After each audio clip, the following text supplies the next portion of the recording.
Gracias al doctor Daniel Malpartida por la invitación a este espacio del Instituto Peruano de Inteligencia Artificial y Ciudadanía Digital, en donde, bueno, pues diversos ponentes, diversas ponentes de algunos países de este orbe, nos damos cita para hablar de temas interesantes de manera así concreta, de manera sencilla, de manera ciudadana. Y bueno, pues agradecerle la difusión que se da a nuestra obra, a nuestro trabajo, ¿no? Eso se agradece mucho. Yo soy José Ramón Narváez, soy director académico de la Red Iberoamericana de Cine y Derecho, que también contribuye al Instituto de Inteligencia Artificial en el Perú, y soy profesor en la Universidad Nacional Autónoma de México. Y bueno, pues hemos encontrado ahí una sinergia interesante con temas sobre tecnología y derecho, más bien relacionado con la filosofía del derecho, en este caso con la filosofía política también, con la filosofía y la política. Así que le propuse a doctor Malpartida que habláramos de El fin del mundo, que es una categoría que también he explorado en los últimos años. Y bueno, pues de ahí arranco, ¿no? Me parece que a esta generación le ha preocupado de alguna forma particularmente el fin del mundo.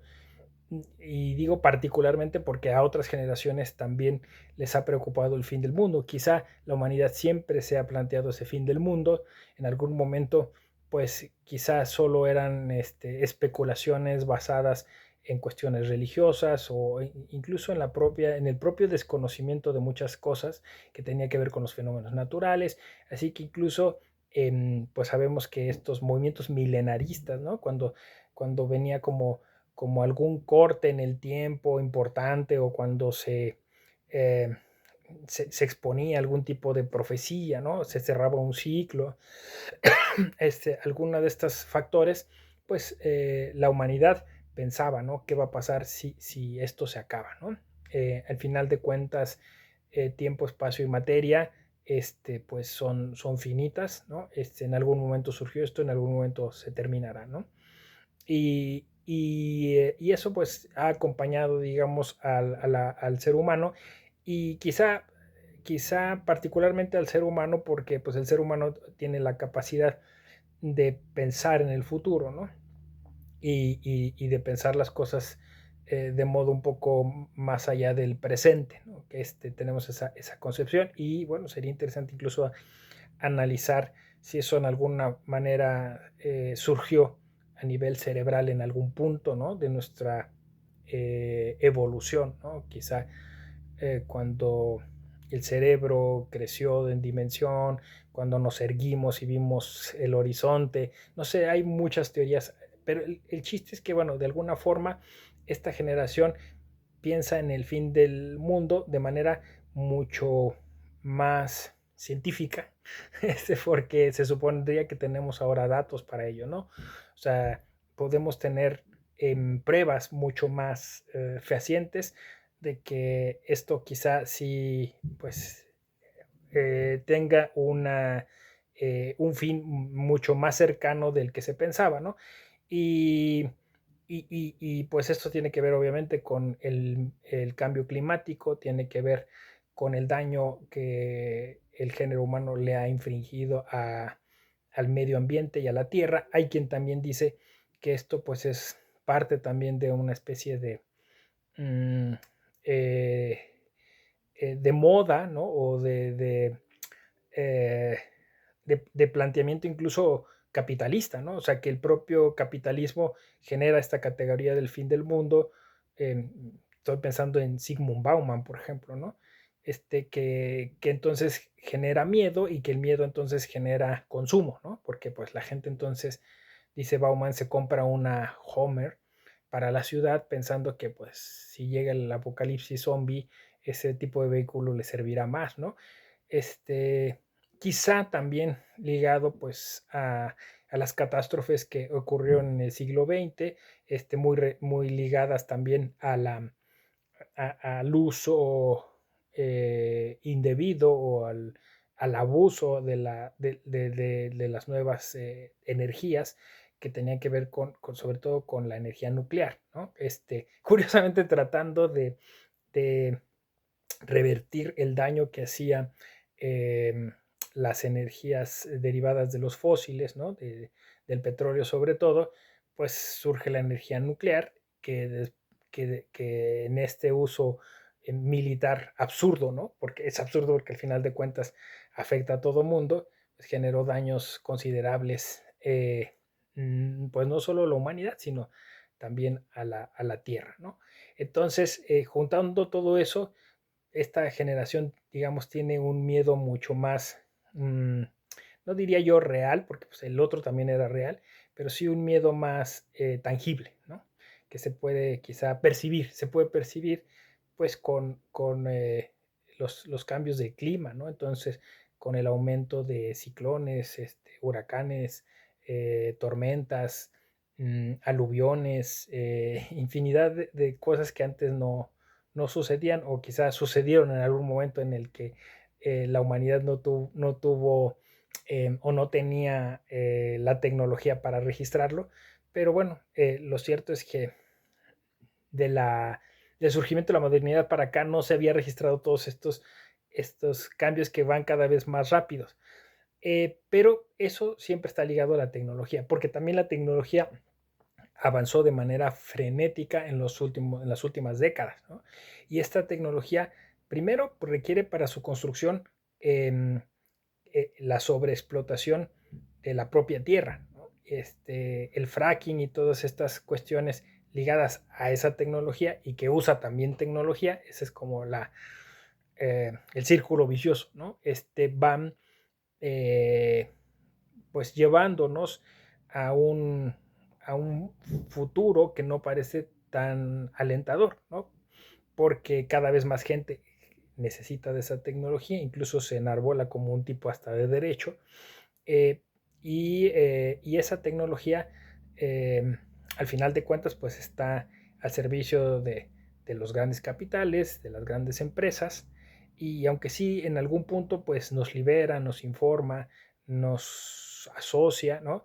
Pues la principal función es el consumo, ¿no? Es fomentar el sistema capitalista. Y ahí es donde, bueno, pues surge un tipo de filosofía, ¿no? Digamos, mmm, pues que además se diversifica, ¿no? De manera bien curiosa, que podría ser anticapitalista y curiosamente termina también siendo capitalista porque es muy caro ser vegano, porque es muy caro ser ecologista, el greenwashing, ¿no? Porque es muy caro salir de lo habitual, ¿no? Entonces termina el mercado también favoreciéndose de eso, ¿no? Entonces pareciera que estuviéramos encerrados como hámster en una gran rueda de la que no se puede salir y que cuando parece que salimos seguimos dentro de otra rueda mucho más grande. Y esto pues también nos genera eh, estados de ánimo no tan convenientes, así que también nuestra generación y quizá las otras, insisto, también lo tenían, pero hoy tenemos más datos para poderlo afirmar, pues es más ansiosa, es más depresiva, ¿no? Tiene mucho más temas ahí de salud mental eh, que nos genera pues esta frustración, ¿no? E incluso esta desesperación. Así que la categoría del fin del mundo engloba todo eso, digamos, estados emocionales que se convierten en marcos epistémicos y hermenéuticos. Eso es curioso, ¿no? Porque es la famosa inteligencia emocional. Y que se convierte, pues eso, en filosofía, ¿no? Entonces, filosofía que incluso asumida, o sea, asumo que tengo frustración, asumo que tengo, incluso asumo que diagnosticadamente tengo depresión y con eso tengo que generar un tipo de pensamiento que me permita sobrellevarlo todo, ¿no? Eso es filosofía del fin del mundo. Sobrellevarlo todo y tener una relación adecuada, sana con la tecnología. Eh, digamos, sin caer en, eh, por el momento, ¿no? Bueno, en esa, mm, en ese planteamiento quizás está exagerado y distópico del que nos plantea la ciencia ficción, de que la tecnología se apoderará de nosotros, pero parcialmente se ha apoderado de nosotros, ¿no? O sea, es decir, esta codependencia que tenemos hacia los dispositivos móviles. Y entonces esa filosofía va diciendo que también pues tenemos que de alguna forma tomar distancia, que tenemos que volver a la naturaleza, que tenemos que asumir una postura más crítica y proactiva, ¿no? Porque la tecnología lo que hace es seducirnos, es adormentarnos, eh, manipularnos y obviamente alienarnos, ¿no? Entonces, la filosofía que siempre se presenta como un mecanismo de liberación, de emancipación, ¿no? Desde la vieja idea del mito de la caverna platónico y así enlazándolo hasta la Matrix, ¿no? Que este universo de las Wachowski, pues ahí está una filosofía interesante que se puede explorar, ¿no? Entonces, pues sí, la tecnología es una filosofía de la tecnología, qué interesante, planteada como pues un modo en el que el ser humano creyó que iba a facilitarse muchas cosas y que incluso hay quien dice que sería la propia tecnología la que nos podría salvar, porque quizá va a ser una inteligencia artificial la que nos explique cuáles son las opciones que tenemos y por eso vamos corriendo contra el reloj para, para poder hacerla cada vez mejor, para que esa IA termine, ese sistema computacional complejo termine diciéndonos cómo nos podemos salvar, ¿no? Porque maneja muchos datos y a través de esos datos podríamos salvarnos. Ahí está la paradoja, ¿no? Entonces la tecnología y el fin del mundo es un binomio indisoluble, ¿no? Eh, Justo pienso en un filósofo interesante, Yuval Harari, ¿no? Que empezó con estos temas y que hizo de su filosofía de divulgación una filosofía de bestseller, una filosofía masiva, ¿no? Pues ha planteado estos temas. Incluso la filosofía entonces se está cuestionando cuál debería de ser su tarea, cuál debería de ser su función. Y la filosofía política, ¿no? ¿A qué nos debería de empujar en lo político esta filosofía? ¿Qué tendríamos que hacer? ¿Cómo nos tendríamos que asociar? ¿Cómo tendríamos que eh, articularnos, ¿no? Y por eso toda la cultura popular que intuye estas cuestiones, pues empieza a desarrollar narrativas bien interesantes relacionadas con los zombies, ¿no? Justo con el fin del mundo, ¿no? Con estas distopías donde los grupos pequeños tienen que eh, autorregularse para evitar su extinción, ¿no? Creo que hay muchas cosas, estoy tratando de hacer pues un recuento así general, espero te haya servido de algo y muchas gracias de nuevo al Instituto Peruano de Inteligencia Artificial y Ciudadanía Digital. A la próxima.